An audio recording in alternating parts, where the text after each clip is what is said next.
Celia's Song by Maracle. Read for you by Columpa Bobb. This is a Bespeak Audio Editions book. 1. There is something helpless in being a witness. No one comes here anymore, just me. I can't seem to resist returning to the place where everyone died. Some insane kind of illness overtook them, burned them with its heat. The monster illness disfigured them before taking their lives.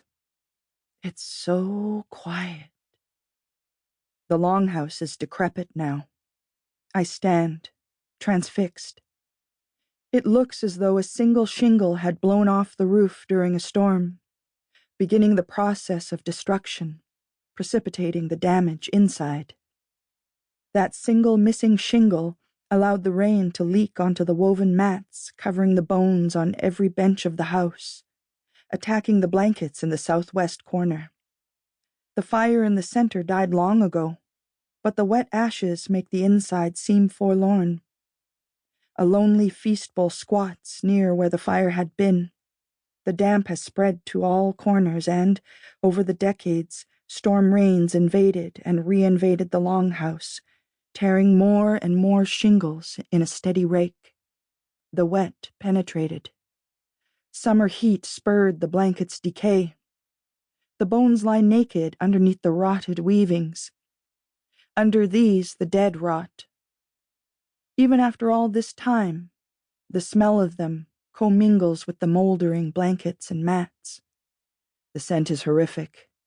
Mold, flesh, and goat fiber rot fill the house. The bones of the dead loathe their own stench. They should not be here. I worry for the dead.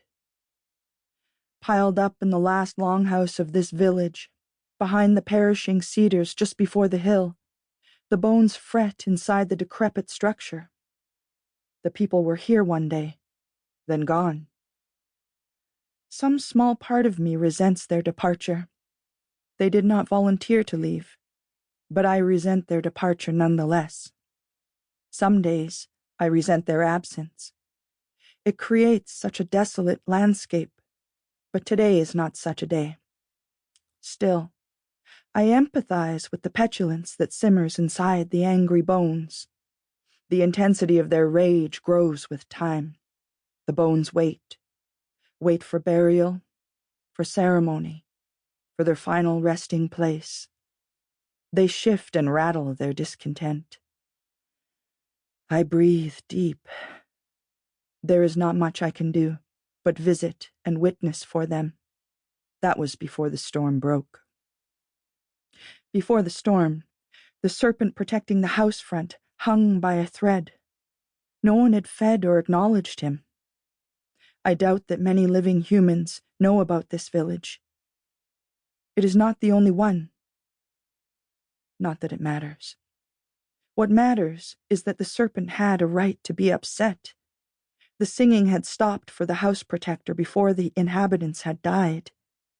It stopped during the prohibition laws. No singing, the newcomers had said. This seems comic to me, and I want to laugh. I mean, how bad can singing be? But it had been devastating to the people and to the serpent, so I restrained myself. The humans broke their contract with the serpent when they stopped feasting and singing for him. This breach granted permission to the serpent to slide from the house front and return to sea. But both heads did not want to leave. Just one did, the restless head, the one that preferred Shadowland. Current living humans did not seem worried about this breach with the serpent. I wonder if perhaps they no longer believe they need protection from the serpent. In any agreement, both parties must hold up their end in a timely manner for the deal to be secure.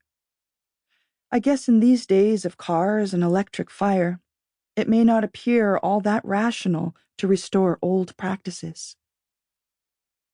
The bones think me a tad too generous. They lack generosity. Creeping along the longhouse wall are bracken, wild carrots, and ill-scented weeds. Sample complete. Ready to continue?